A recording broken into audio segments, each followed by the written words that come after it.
Halo para penggemar dan pecinta fisika, pada video kali ini saya akan membahas mengenai rangkaian kapasitor seri paralel. Nah, ini ada soal seperti ini ya, ada 5 kapasitor yang digabung secara seri dan paralel. Nah, C1 sudah diketahui sampai dengan C5, yang ditanyakan adalah berapa muatan pada masing-masing kapasitor, tegangan pada masing-masing kapasitor, dan juga energi yang tersimpan dalam masing-masing kapasitor. Nah, saya akan berikan dasar teori dulu ya.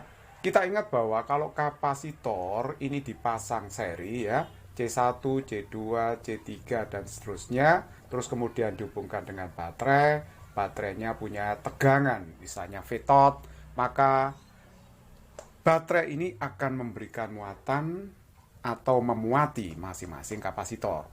Jadi misalkan yang diberikan itu adalah Q-tot, maka nanti C1 itu akan menerima muatan Q1, C2 menerima Q2, C3 menerima muatan Q3 gitu ya. Nah, kalau ini seri, muatan yang tersimpan dalam masing-masing kapasitor itu sama ya. Jadi Q1 sama dengan Q2, sama dengan Q3, sama dengan, dan seterusnya sama dengan Q total. Nah, kalau Q total itu berarti C total dikalikan dengan V total. V total itu adalah tegangan baterai. Nah, C totalnya itu bagaimana? Nah, kalau seri, maka rumusnya pakai seper ya. Jadi seper C total itu adalah seper C1, seper C2, seper C3, dan seterusnya tergantung jumlah kapasitornya. Nah, kalau ini sudah bermuatan listrik, maka nanti akan muncul tegangan pada masing-masing kapasitor ini. Nah, tegangannya itu bisa kita cari dengan rumus ini ya. Kalau V1 itu berarti Q1 per C1, mencari V2 ya Q2 per C2, mencari V3 ya Q3 dibagi dengan C3. Nah, kalau kita jumlah tegangan pada masing-masing kapasitor, itu kita akan menemukan tegangan total, yaitu V1 tambah V2 tambah V3 dan seterusnya. Itulah sifat rangkaian seri. Nah, bagaimana untuk rangkaian paralel? Kalau rangkaian paralel, misalkan saya punya 3 kapasitor yang disusun paralel seperti ini ya. Terus kemudian dihubungkan dengan baterai. Nah, baterai itu punya tegangan V-tot misalkan. Ini karena adanya baterai, maka berarti kapasitor ini dimuati. Jadi kalau dimuati, nanti akan ada muatan total yang terdistribusi pada masing-masing kapasitor. Misalkan muatan yang di kapasitor C1 itu Q1, di kapasitor C2 Q2, yang di C3 itu Q3. Nah, maka akan berlaku bahwa Q total itu adalah Q1 ditambah Q2 ditambah dengan Q3, dan seterusnya tergantung jumlah kapasitor yang dipasang paralel. Ini mirip seperti hukum satu Kirchhoff ya. Jumlah arus yang masuk harus sama dengan yang keluar. Nah, tapi ini muatan listrik. Jumlah muatan total yang masuk ke titik cabang harus sama dengan jumlah muatan yang keluar dari titik cabang.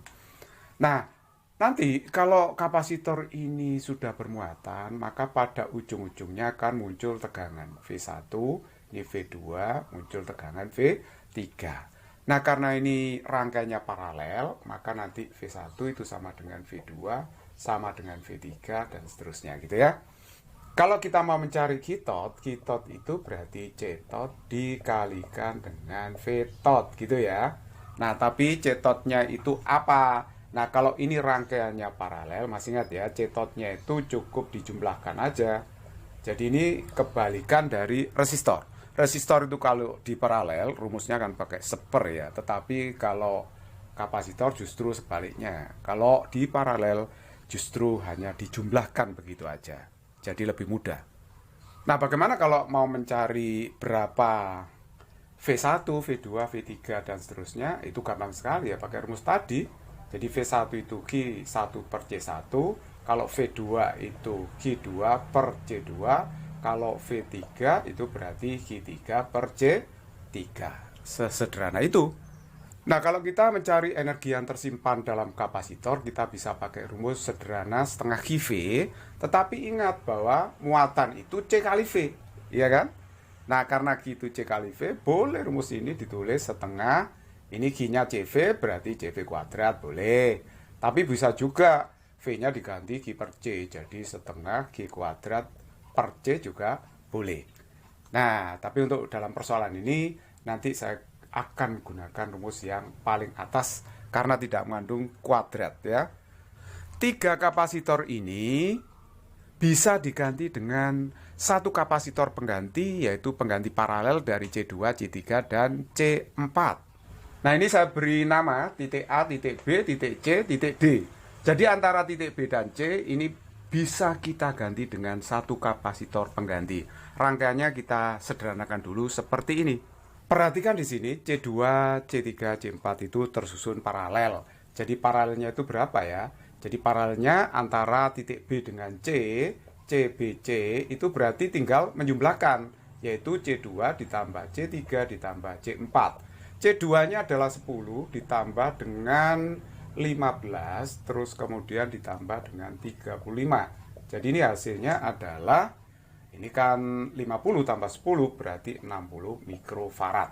Jadi kalau begitu di antara titik B dan C, nilai kapasitas kapasitor itu adalah 60 mikrofarad.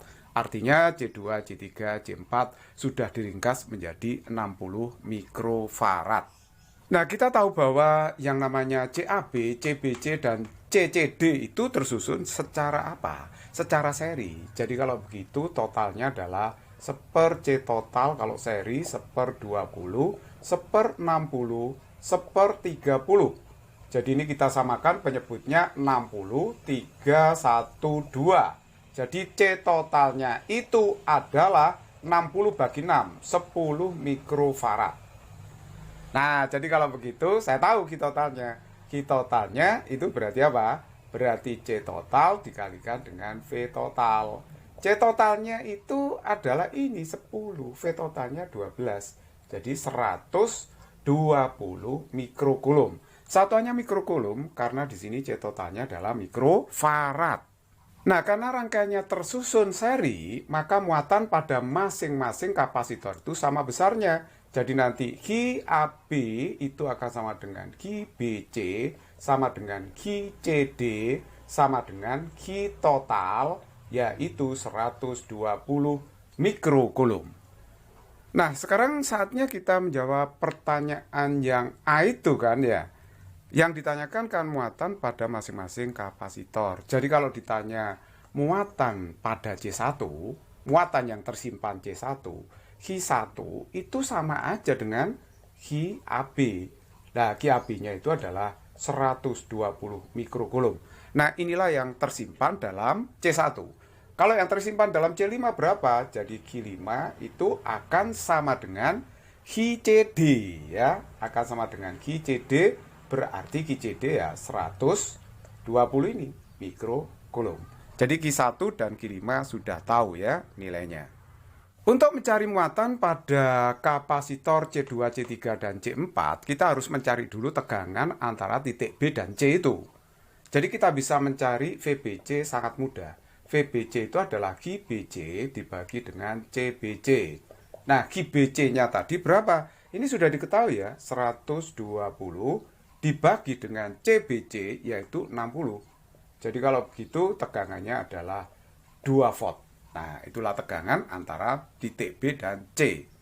Jadi kalau begitu nanti tegangan pada kapasitor C2, C3, C4 itu sama ya, karena paralel. Jadi V2 sama dengan V3, sama dengan V4, ya sama dengan VBC itu. Nah, VBC-nya sudah ketahuan ya, VBC-nya adalah 2 volt seperti itu.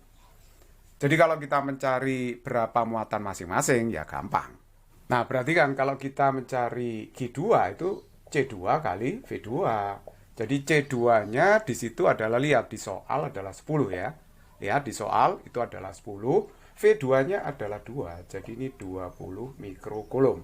Ya mikrokulum karena C2 satuannya mikrofarad. Nah, kalau Q3 itu ya C3 dikalikan V3. C3 di situ 15 dikalikan dengan 2 berarti 30 mikrokulum. Nah, kalau Q4 itu berarti C4 kali V4. C4-nya di situ 35 dikalikan 2 berarti 70 mikrokulum.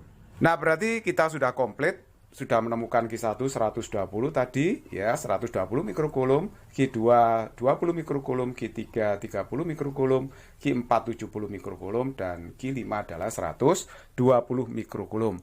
Berarti pertanyaan A sudah terjawab. Oke, baiklah. Pada pertanyaan A tadi sudah ketemukan Q1, Q2, Q3, Q4, Q5. Nah, sekarang kita lanjutkan. Kalau ditanyakan tegangan pada kapasitor C1, lah V itu apa? Kan Q dibagi dengan C. Jadi tinggal bagi aja 120 dibagi C1 20, berarti ini 6 volt. Nah, kalau V2 tegangan pada C2 terus kemudian V3 sama V4 itu sama semua kan tadi? Sama dengan VBC. Ya. Masih ingat VBC tadi berapa? Ya, VBC tadi sudah kita temukan 2 volt, ya kan? 2 volt. Jadi kalau begitu, V1 sudah tahu, V2, V3, V4 tahu. Nah, sedangkan V5 itu berarti Q5 dibagi dengan C5. Jadi Q5 di situ adalah 120 ya. Nah, sedangkan C5-nya, lihat di sini, C5 adalah 30, sehingga ini hasilnya 4 volt. Nah, kalau kita jumlahkan, 6, 2, 4 berapa? Kan 12. Nah, harus pas. Nah, kalau pas, berarti perhitungan ini sudah benar. Nah, terus kemudian option C, ditanya energi yang tersimpan dalam masing-masing kapasitor. Kalau mencari W1, ya saya pakai rumus ini aja. Setengah Q1 V1. Jadi setengah Q1-nya 120, V1-nya 6. Jadi kalau begitu ini 3 kali 120, berarti 360 mikrojoule. Kok mikrojoule? Karena 120 itu satuannya mikrokulum tadi ya. Nah, lihat ini mikrokulum satuannya. Sehingga ini satuannya mikrojoule. Nah, kalau mencari W2 ya apa ya? Setengah Q2 kali V2. Jadi setengah Q2-nya 20, V2-nya nah tadi 2 ketemu. Jadi ini hasilnya 20 mikrojoule. Nah, kalau W3-nya setengah Q3 kali V3 setengah Q3 30, V3-nya tadi adalah 2, berarti 30 mikrojoule. Nah, kalau W4-nya setengah kali Q4 kali V4, berarti setengah, Q4-nya 70, V4-nya adalah 2, berarti 70 mikrojoule. Kalau W5-nya berapa? Saya taruh sini ya. W5 berarti setengah Q5 kali V5. Nah, jadi setengah Q5-nya adalah 120, V5-nya adalah 4. Nah, ini hasilnya berapa? Nah, hasilnya berarti ya 240 mikrojoule. It's very easy problem.